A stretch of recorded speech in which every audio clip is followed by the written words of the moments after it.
తెలంగాణ రాజకీయాల్లో మాటల యుద్ధం మరింత వేడెక్కుతుంది. ఆర్మూర్ ఎమ్మెల్యే పైడి రాకేష్ రెడ్డి చేసిన వ్యాఖ్యలు ఇప్పుడు రాజకీయ వర్గాల్లోనే కాదు, కార్యకర్తల మధ్య కూడా పెద్ద చర్చకు దారితీస్తున్నాయి. ఆయన మాటల్లో స్పష్టత మాత్రమే కాదు, సవాల్, ఆవేశం, రాజకీయ దుక్కుడు అన్నీ కలిపి ఒక స్ట్రాంగ్ మెసేజ్ ఇచ్చినట్టుగా కనిపిస్తుంది. మాది తెలంగాణ, మాకు ఏపీ రాజకీయాలతో ఎలాంటి సంబంధం లేదు అని రాకేష్ రెడ్డి తేల్చి చెప్పడం ఇప్పుడు హాట్ టాపిక్గా మారింది. ఏపీ కూటమి, అక్కడి రాజకీయాలు తమకు అవసరం లేదని, తెలంగాణ ప్రజల సమస్యలే తమకు ముఖ్యమని ఆయన స్పష్టం చేశారు. ఎవరెవరు ఏపీ నుంచి వచ్చి ఏం చేసినా మాకేం సంబంధం అని ప్రశ్నించిన తీరు ఆయన ధోరణిని స్పష్టంగా చూపించింది. ఇదే సమయంలో డ్రగ్స్ అంశంపై కూడా ఆయన బహిరంగ సవాల్ విసిరారు. నేను ఎప్పుడైనా డ్రగ్ టెస్ట్కు సిద్ధం, ప్రజల చేత ఎన్నుకోబడిన ప్రజాప్రతినిధులందరూ ముందుకు రావాలి అంటూ గట్టిగా డిమాండ్ చేశారు. అసెంబ్లీ సాక్షిగా అన్ని పార్టీల ఎమ్మెల్యేలు డ్రగ్ టెస్ట్ చేయించుకోవాలని ఆయన చెప్పడం సంచలనంగా మారింది. బీఆర్ఎస్ ఎమ్మెల్యేలకు ఆ ధైర్యం ఉందా అని నేరుగా ప్రశ్నించగా, దమ్ముంటే సీఎం రేవంత్ రెడ్డి కూడా రావాలి అని విసిరిన సవాల్ రాజకీయంగా మరింత హీట్ పెంచింది. ఫామ్ హౌస్ కల్చర్పై కూడా ఆయన తీవ్ర విమర్శలు చేశారు. తెలంగాణలో ఫామ్ హౌస్ రాజకీయాలు మొదలుపెట్టింది బీఆర్ఎస్ అని ఆరోపిస్తూ, ఆ సంస్కృతిలోనే డ్రగ్ పార్టీలకు తావు కలిగిందని వ్యాఖ్యానించారు. అక్రమంగా నిర్మించిన ఫామ్ హౌస్లను కూల్చితేనే ఈ సమస్యలు తగ్గుతాయని రాకేష్ రెడ్డి అన్నారు. ఇక్కడే ఆగకుండా సీఎం రేవంత్ రెడ్డిపై కూడా ప్రశ్నల వర్షం కురిపించారు.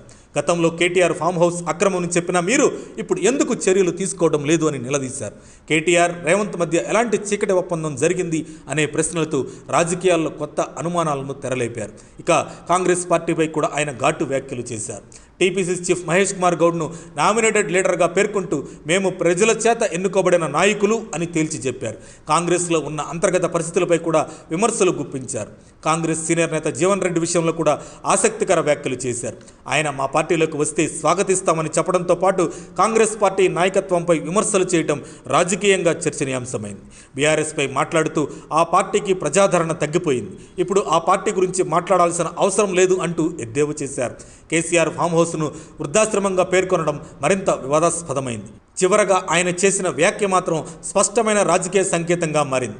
వచ్చే ఎన్నికల్లో తెలంగాణలో అధికారంలోకి వచ్చేది బీజేపీయే, మా ప్రధాన పోటీ కాంగ్రెస్తోనే అని ధీమాగా చెప్పడం రాష్ట్ర రాజకీయాల్లో కొత్త చర్చకు దారితీసింది. మొత్తానికి పైడి రాకేష్ రెడ్డి మాటలు కేవలం విమర్శలు మాత్రమే కాదు, రాబోయే ఎన్నికలకు ముందు రాజకీయ సమీకరణాలను ప్రభావితం చేసే సంకేతాలుగా మారాయి. ఈ మాటల యుద్ధం ఎటు దారితీస్తుందో చూడాలి.